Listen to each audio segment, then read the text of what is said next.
we're developing a society because of all of these different toxins known to affect brain function. We're seeing a society that not only has a lot more people of lower IQ, but a lot fewer people of higher IQ. In other words, a dumbing down, a chemical dumbing down of society. So everyone's sort of mediocre.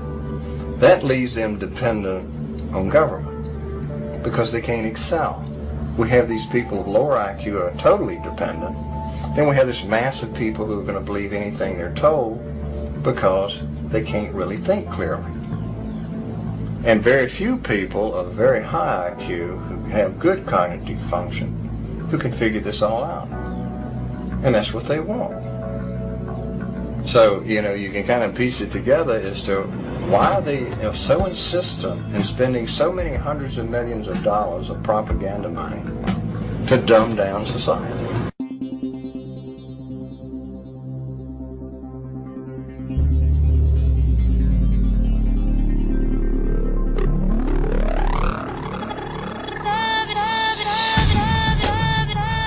The world faces an enormous food crisis right now.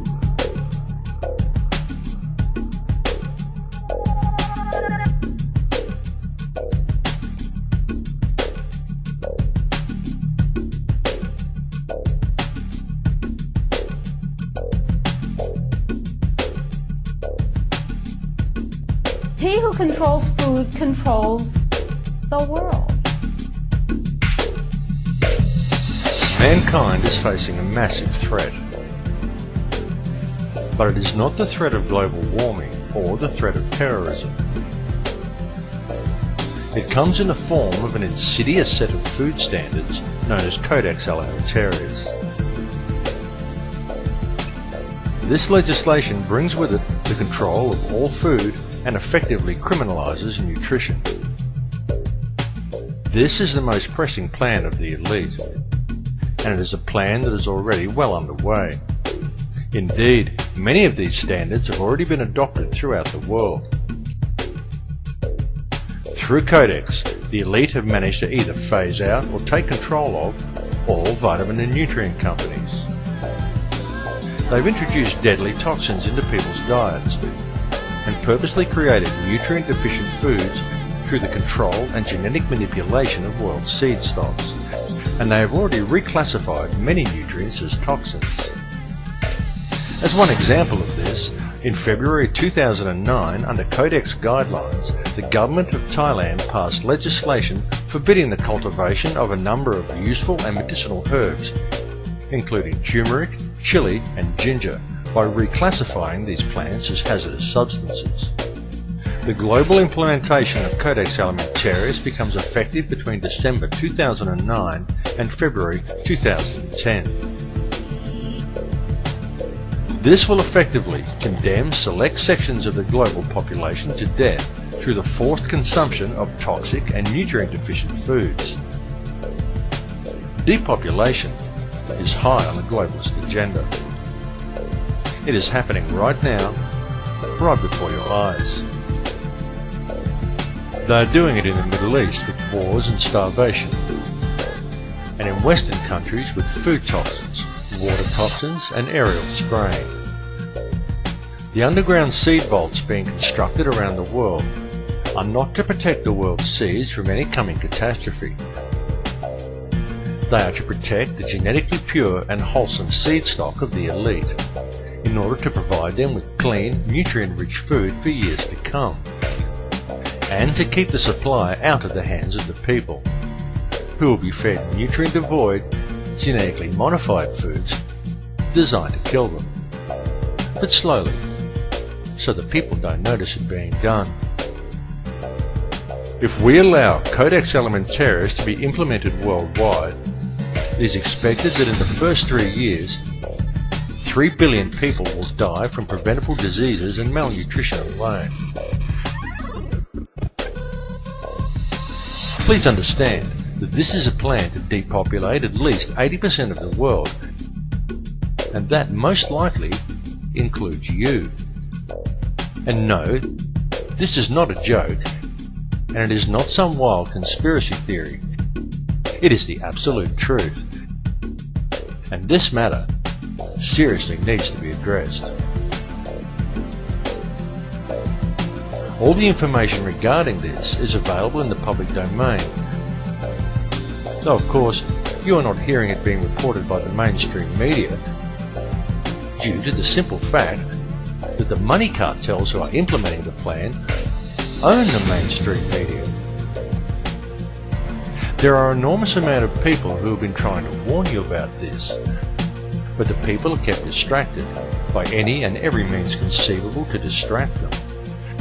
Distracted by taxes, by sex, by crime, by media propaganda, by sport, body image, fashion, meaningless celebrity gossip, by war, the threat of terrorism, global warming, by TV, and more TV.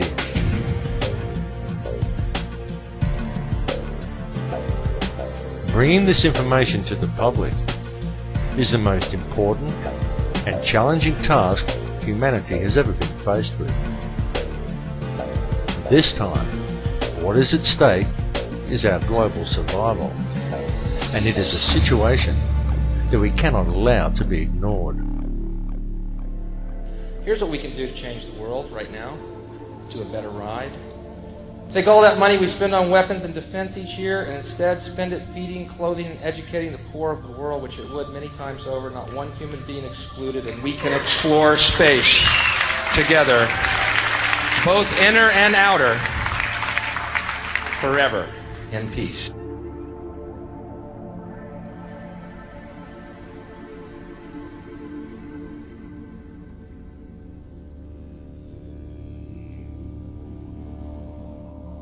The subject matter that has been presented to you in this film may at first seem overwhelming, and it is very likely difficult to come to terms with. It is important to understand that the information has not been presented in order to instill fear, but rather to raise an awareness of what is truly happening in our world. It is not the time for despair at this information, but rather it is an opportunity for new hope. But should we fail to act on this information, then the world that we are allowing to be created for our children may well be a world that would not be worth living in.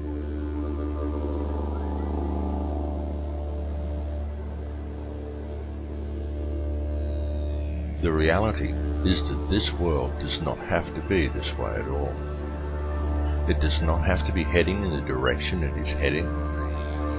People do not have to live in a never-ending sea of self-generating debt. Wars do not have to be fought. And children do not have to starve.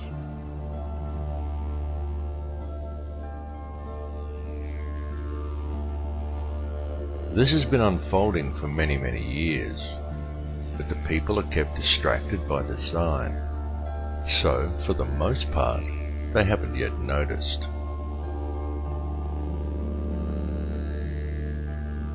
Whatever your perception of this reality is, you need to understand that a clear and present situation exists on this planet.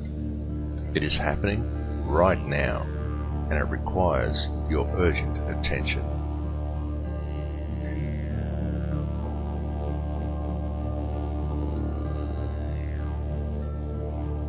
Can you see how this has been done?